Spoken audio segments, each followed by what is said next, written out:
안녕하세요. 나타샤의 책 여행입니다. 책 읽기 편안한 시간 보내고 계시죠? 나타샤의 책 채널을 운영한 지 7개월이 지나고 있습니다. 여러분들의 성원에 힘입어 드디어 구독자 500명이 넘어가고 있습니다. 이 자리를 빌어 감사 인사드립니다. 우리는 지금 스마트폰 출시로 인해 21세기 대혁명의 시대를 살고 있습니다. 전 세계의 사람들의 삶에도 큰 변화를 가져오고 있죠. 앞으로 우리가 겪게 될 미래는 과연 어떨까요? 과거 상상했던 일들이 현실이 되었고 또 지금 상상하는 일들이 곧 미래가 되겠지요. 빛의 속도만큼이나 변화는 초불확실성의 시대라고 합니다. 구독자 500명을 기념으로 소개할 책은 미래에 우리가 겪게 될 일상, 미래에 고민해야 할 숙제들, 미래 기술이 엮어갈 신세계의 모습이 담겨 있는 테드 미래를 보는 눈을 소개하겠습니다. 이 책은 테드의 명강연들을 풀어낸 최초의 책으로 박용삼 선생님이 지으셨고 월앤월 북스에서 출간했습니다. 저자는 이 책이 매일매일의 힘든 일상과 갈등에 찌든 사회 속에서 미래를 잃는 작은 힌트가 되기를 바란다고 합니다. 책 속에는 시대를 관통하는 18분의 기적과도 같은 미래의 풍경 49가지 이야기가 수록되어 있습니다. 누구나 내일이 불안한 초불확실성의 시대에 꼭 읽어보아야 할 책으로 강력 추천합니다. 저는 49가지 풍경 중에서 2가지를 읽어보도록 하겠습니다. 금수저가 아닌 흙수저를 뽑아라와 데스밸리에 빠진 교육을 들려드리겠습니다. 흙수저라고 절망하며 사셨다면 이제 희망을 가지세요. 이젠 금수저들의 동무대에 흙수저들이 오르고 있다는 이야기가 여기 있습니다. 금수저보다 흙수저의 파워는 훨씬 강력하다는 것을 CEO들이 깨닫고 있는 것입니다. 요즘 취업이 어려운 우리 흙수저 청년 백수들에게 희망적인 메시지가 아닐까 합니다. 금수저가 아닌 흙수저를 뽑아라. 금수저는 모르는 흙수저만의 비밀 무기를 아는가? 흙수저에는 남다른 열정과 목적의식이 있다. 바야흐로 스펙의 시대다. 스펙은 입시생이나 취준생들의 공력을 엿볼 수 있는 각종 시험의 점수, 자격증, 실적 같은 것들을 말한다. 제품이나 기계의 사양을 뜻하는 영어 단어 스페시피케이션에서 따왔다. 스펙이 없으면 입학도 취직도 심지어 연애도 힘들다. 그래서 너나 할 것 없이 스펙 쌓기에 혈안이다. 하지만 아무리 노력을 해도 감히 넘볼 수 없는 스펙이 있다. 바로 호적 등본이다. 토익 점수나 HSK 등급, 각종 자격증 수십 개보다 부모의 신분과 재력의 효과가 더 크다는 말이다. 여기서 등장한 것이 바로 수저 계급론이다. 태초에 누가 창안했는지는 알 길이 없으나 수저 계급에는 금수저, 은수저, 동수저, 흙수저 등이 있다. 영어 표현에 부모 잘 만나 호강하는 사람을 지칭할 때 은수저를 물고 태어났다라고 하는데 수저 계급론은 이 은수저 위아래로 몇 개의 등급을 더 붙였다. 그만큼 계층 간의 차이가 크고 또 그 차이가 갈수록 좁혀지지 않고 있음을 반영한다. 역사가 입증하듯 계급론은 개인의 상승 의지를 무력화시킨다. 또한 계급의 갈피마다 켜켜이 쌓인 체념과 분노는 결국 사회를 병들게 하고 무너지게 한다. 수저 계급론은 우리 사회의 음침하고 어두운 그림자를 드러내는 한편의 웃기고도 슬픈 독백으로 들린다. 흙수저를 뽑아야 하는 이유. 우리만 그런 건 아닌가 보다. 아메리칸 드림의 나라 미국은 한술 더 떠서 돈뿐만 아니라 피부색, 출신지, 거주지 등에 따라서도 알게 모르게 신분 계급이 갈린다. 아이비리거 같은 명문 대학들은 금수저들의 차지가 된 지 이미 오래고 겉으로는 다양성을 외치는 멀끔한 회사들 중에서도 실상은 금수저, 은수저만 선호하는 곳이 많다고 한다. 과연 세상은 금수저들의 동무대가 될 것인가? 세계적인 물류 운송업체 UPS의 인사 전문가 레지나 하틀리는 색다른 이야기를 한다. 사람을 뽑을 때 같은 인건비라면 금수저보다 흙수저를 뽑으라는 것이다. 과연 이유가 무엇일까? 하틀리는 UPS에서 수년간 인사 업무를 하면서 흙수저들의 변변치 않은 이력서들을 휴지통에 던져버리기 일쑤였다. 그들의 이력서는 그렇게 정당한 평가를 받을 기회조차 얻지 못했다. 그러다 문득 다른 각도에서 생각하게 되었다. 흔히 흙수저들을 판단할 때 게으르고 일관성과 집중력이 결여되며 행동도 제멋대로일 거라고 생각한다. 하지만 혹시 이것이 잘못된 선입견은 아닐까? 그들의 뒤죽박죽인 이력은 어쩌면 그만큼 남들은 모르는 최악의 역경을 딛고 치열하게 살아왔다는 생생한 증거일 수 있지 않을까? 통상 역경을 겪고 나면 오랫동안 정신적 후유증, 즉 트라우마가 남는다. 트라우마는 두고두고 문제를 일으키기 때문에 정신의학에서는 주로 그 부작용에 초점이 맞추어져 왔다. 하지만 연구가 계속되면서 놀라운 사실이 밝혀졌다. 트라우마가 오히려 개인의 성장과 발전에 도움이 될 수 있다는 것이다. 학문적으로는 이를 외상후 성장이라고 부른다. 즉, 아픈 만큼 성숙해진다는 뜻이다. 실제로 그렇다. 전 세계적으로 성공한 사업가나 리더들 중에서 고생한 기억이 없는 사람은 드물다. 가난했거나 아팠거나 버림받았던 경우도 부지기수다. 심지어 부모의 알코올 중독이나 일방적인 폭력에 휘말렸던 사람도 있다. 유년 시절의 역경이 아이들에게 미치는 영향을 고찰한 한 연구에 의하면 최악의 상황에 놓여졌던 698명의 아이들 중 3분의 1 이상이 건강하고 성공적인 삶을 산 것으로 나타났다. 특히 성공한 기업가들 중에는 묘하게도 눈앞에서 글자가 빙빙 도는 난독증으로 고생한 사람이 많다.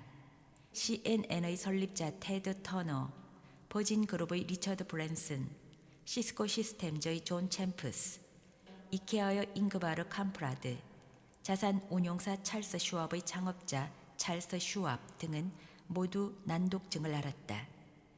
레오나르도 다빈치, 알버트 아인슈타인, 토머스 에디슨, 파블로 피카소 같은 당대의 천재들도 난독증이었다.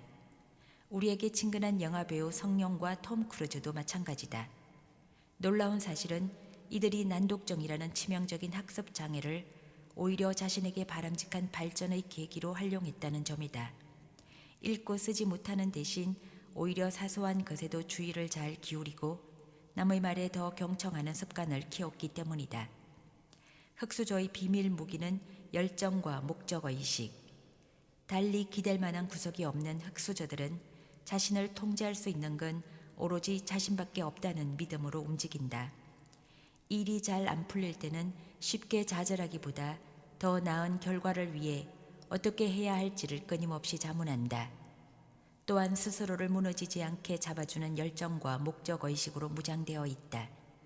지독한 가난과 술주정뱅이 아버지, 연이은 불운과 난독증으로부터 살아남았다면 지금 하고 있는 일이나 사업이 조금 안 풀리는 것점은 아무런 문제도 되지 않는다. 처음부터 순탄한 길만 걸어온 금수저들이 어떻게 눈앞에 놓인 수많은 역경과 가시밭길을 헤쳐갈 수 있겠는가. 실제 명문대 졸업생들 중에는 대수롭지 않은 일에 좌절하고 상심하다가 애써 뽑아준 회사에 미련 없이 사표를 던지는 경우도 많다고 한다. 하틀리는 흙수저를 뽑을 것을 강력히 권한다. 그런 말을 하는 그녀 자신도 흙수저 출신이다. 그녀의 아버지는 망상성 정신분열증 환자여서 한 직장에 오래 붙어 있지 못했다. 당연히 가족의 삶도 피폐할 수밖에 없었다. 그녀의 가족은 뉴욕 브루클린의 빈민가에 새들어 살았고 당연히 자동차, 세탁기, 심지어 전화기조차 가져본 적이 없었다. 하지만 그녀는 금수저의 자부심 대신 흙수저의 권력을 키웠다. 주변의 눈총과 비아냥을 약으로 삼았다. 어두운 과거에 갇히지 않고 밝은 미래에 집중했다. 그것이 지금의 그녀를 만들었고 흙수저를 바라보는 긍정적 시각을 갖게 했다. 지금까지의 성장 공식은 끝났다. 과거에 우리가 선택했던 빠른 추격자 모델에는 문제를 푸는 데 능한 금수저들이 제격이었다. 하지만 이제는 무언가 새로운 것, 최초의 것을 만들어내야 하는 창조적 리더의 시대다. 여기에는 온실 속의 화초인 금수저보다 비인하게 태어나 험하게 자란 흑수저들이 제격이다. 다음 이력서를 한번 살펴보자. 어릴 때 부모에게 버림받아 입양됨. 대학을 갔으나 중간에 포기하고 자퇴.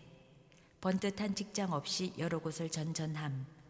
느닷없이 명상을 하겠다며 인도에서 1년쯤 도를 닦고 옴. 당신이 인사 담당자라면 이런 사람을 뽑겠는가? 이름도 괴상하다. 잡스. 직업이 많았다는 뜻인가? 풀네임은 스티브 잡스다. 미국 서부 영화를 보면 깔끔한 검정 정장에 중절모를 쓴 언행원들이 나온다. 분명 당대의 금수저들이다. 반면 넉마를 걸치고 먼지를 뒤집어 썬 채 말을 타고 솥대를 모는 카우보이들은 흑수저쯤 되겠다. 그런데 악당들을 몰아내고 사고를 개척하는 건 결국 언제나 카우보이들의 몫이다. 우리나라 교육은 시험이라는 프레임을 만들어 두고 그 프레임 안에서 교육을 시켜오고 있습니다. 참으로 답답하기만 합니다. 여기 죽음 계곡에 빠진 교육에서 빠져나오려면 어떻게 해야 하는지에 대한 대안이 있습니다. 데스밸리에 빠진 교육. 현대의 교육 제도는 산업화 일꾼 양성에 초점이 맞추어져 있다. 다양성, 호기심 등 시대에 어울리는 대변신이 필요하다. 처음에는 그저 농담이거나 아니면 먼 걸음한 제자들에 대한 덕담이려니 했다. 하지만 대학 은사님의 말씀은 계속되었다. 요즘 아이들은 확실히 너희들만 못해. 나이만 먹었지 하는 짓은 딱 고등학생이야. 학점에만 혈안이고 학문에 대한 호기심은 손톱만큼도 없어. 우리 세대가 특별히 학문의 호기심이 왕성했던 것 같지는 않지만 하기야 흘러간 과거는 추억이 된다고 했던가. 하지만 한 가지 납득하기 어려운 점이 있다. 요즘 아이들이 누구인가? 초등학생 때부터 학교, 학원, 학부모 삼각편대의 입체적 지원 하에 구김 하나 없이 자란 순영 세대가 아닌가. 지금 40, 50대처럼 데모하고 술 마시고 당구에 빠져 헤매다 어느 날 갑자기 사회로 내던져진 세대와는 결이 달라도 한참 달라야 하지 않은가. 환경이 나아졌음에도 달라진 게 없다면, 아니 오히려 예전보다 못하다면 이건 우리 교육이 무언가 잘못되어 있다는 명백한 신호다. 1980년대 영국의 교육 제도를 이끌었던 공로로 자기까지 받은 켄 로빈선 경은 현대 교육 제도의 총체적 문제를 꼬집는다. 대부분의 국가가 마찬가지다. 교육 체제 맨 위에 수학과 과학이 있고 그 아래 국어와 언어학, 또 그 아래 인문학, 그리고 맨 마지막에 예술이 있다. 예술 중에서도 보통 미술과 음악이 드라마나 댄스보다 비중이 크다.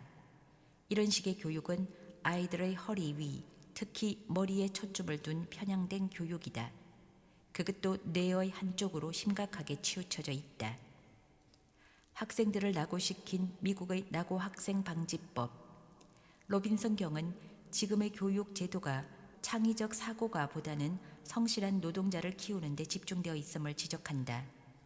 과거 산업화 시대의 유물이라는 말이다. 그의 주장대로라면 지금의 교육 제도는 더 이상 생명이 자라지 못하는 죽음의 계곡에 빠진 것이나 다름없다. 미국의 낙오 학생 방지법만큼 역설적인 법도 없다. 왜냐하면 2002년 법이 시행된 이후 수백만 명의 학생들이 낙오되었기 때문이다. 미국의 어떤 지역에서는 60% 정도의 아이들이 고등학교를 중퇴했고 북미 인디언 공동체에서는 그 수치가 80%에 달한다. 만약 중퇴생의 숫자를 절반으로만 줄였어도 지난 10여 년간 미국 경제에 거의 1조 달러에 맞먹는 이득이 발생했을 것이라는 추산도 있다. 하지만 중퇴로 인한 위기는 빙산의 일각이다. 등교는 하지만 수업에 집중하지 못하는 아이들, 또 학교에서 아무런 이득을 얻지 못하는 아이들까지 감안한다면 상황은 더 심각해진다. 본래 미국의 교육 제도는 학생과 학부모 그리고 주 정부의 자유를 존중해 왔다. 그러다 2002년 당시 조지 부시 행정부는 민주당의 요청을 받아들여 낙후 학생 방지법을 채택했다. 하지만 시행 이후 법안의 이름과 취지는 좋았지만 현실과는 동떨어진 제도라는 사실이 곧 밝혀졌다. 낙제 학생에게 보충 학습을 강요하자 대부분 저소득층 또는 이민자 계층 자녀들인 낙제 학생들이 아예 학업을 포기해버리는 사태가 벌어졌다. 또 교사에 대한 평가 기준을 연방정부 주도로 매년 치루어지는 표준 시험 성적으로 정하자 교사들은 인성이나 창의성 교육은 제쳐놓고 시험 준비에만 매달리게 되었다. 학교 자체도 우등생을 키우기보다 낙제생의 성적을 끌어올리는 데만 급급했다. 한국에서도 익숙한 풍경이다. 결국 2015년 12월 미국은 공교육의 권한을 다시 주정부와 산하 교육부에 넘기면서 과거로 회귀했다. 새로운 법안의 이름은 모든 학생 성공법이다. 성공의 잣대를 회귀라 하지 않겠다는 의지가 느껴진다. 이로써 이상적인 평준화를 추구했던 미국의 교육 실험은 13년 만에 실패로 마감하게 된다. 로빈son 경에 따르면 인간의 삶을 윤택하게 하는 데는 3가지 원칙이 있다. 그런데 현재의 교육 제도는 대부분 그 원칙들과 상충된다. 첫 번째 원칙은 인간이 본질적으로 서로 다르고 다양하다는 점을 인정하는 것이다. 피를 나눈 형제 자매라 해도 아이들 간에는 분명 차이가 있다. 그런데도 현재의 교육은 다양성 대신 획일성에 함몰되어 있다. 아이들의 적성과 선호를 무시하고 모든 아이들을 과학, 기술, 공학, 수학이라는 매우 좁은 스펙트럼에 몰아넣고 있는 것이다. 미국 학생들의 약 10%가 주의력 결핍 과잉 행동장애로 판정받는 데는 다 이유가 있다. 두 번째 원칙은 호기심이 인간의 삶을 풍요롭게 한다는 점이다. 만약 아이들의 호기심에 불을 붙일 수만 있다면 아이들은 아무런 도움 없이도 스스로 배운다.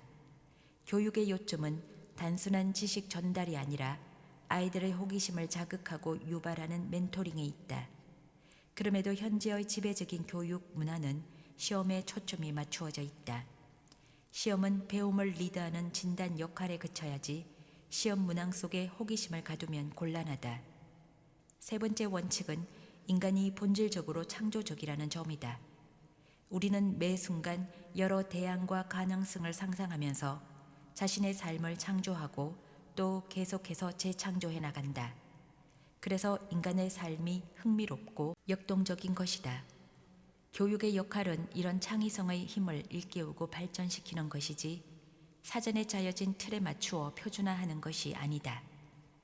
다양성, 호기심, 창의성이 새로운 교육 지표다. 로빈son 경은 모범적인 교육 제도 사례로 핀란드를 꼽는다. 우선 핀란드는 공부하는 사람은 결국 학생들이라는 점을 인식하고 학생들의 호기심과 개성, 창의성에 집중하는 시스템을 택했다.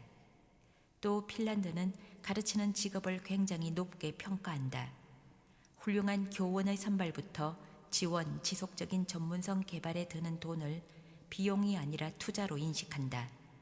마지막으로 핀란드는 교육과 관련한 모든 권한을 학교 당국에 넘겼다.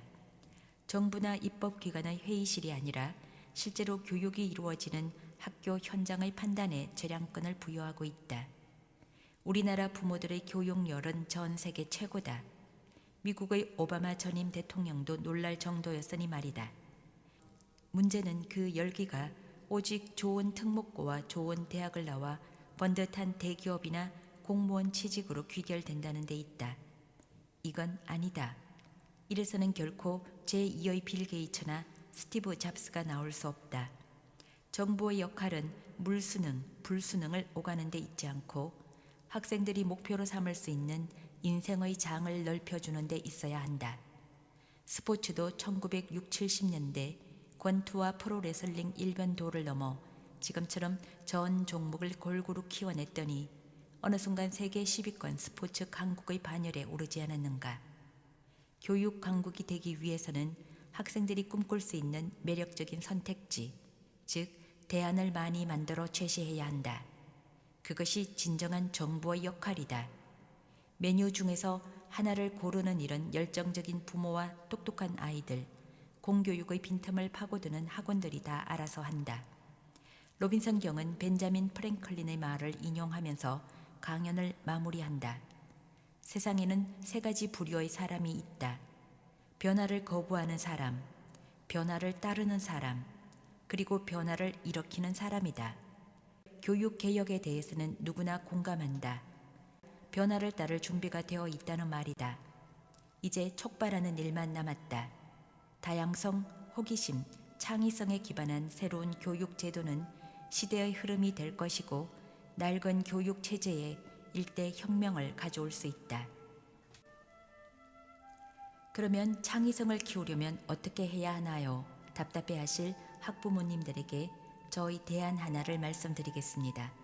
바로 독서입니다. 중학교 가기 전에 500권 이상의 책들을 읽히세요. 그러면 창의력과 상상력의 1인자가 되어 별종이 될 것입니다. 예전엔 별종이 부정적인 의미로 쓰였지만 지금은 별종이 세상의 리더가 됩니다. 지금까지 나타샤의 책 여행이었습니다. 앞으로도 저 나타샤와 함께 책으로의 여행 함께 해주시길 바랍니다. 곧 책들의 작가나 인물들의 발자취와 책의 배경이 된 곳을 실제로 여행하는 그날을 손꼽아 기다리면서 나타샤의 책 여행 계속 이어가도록 하겠습니다.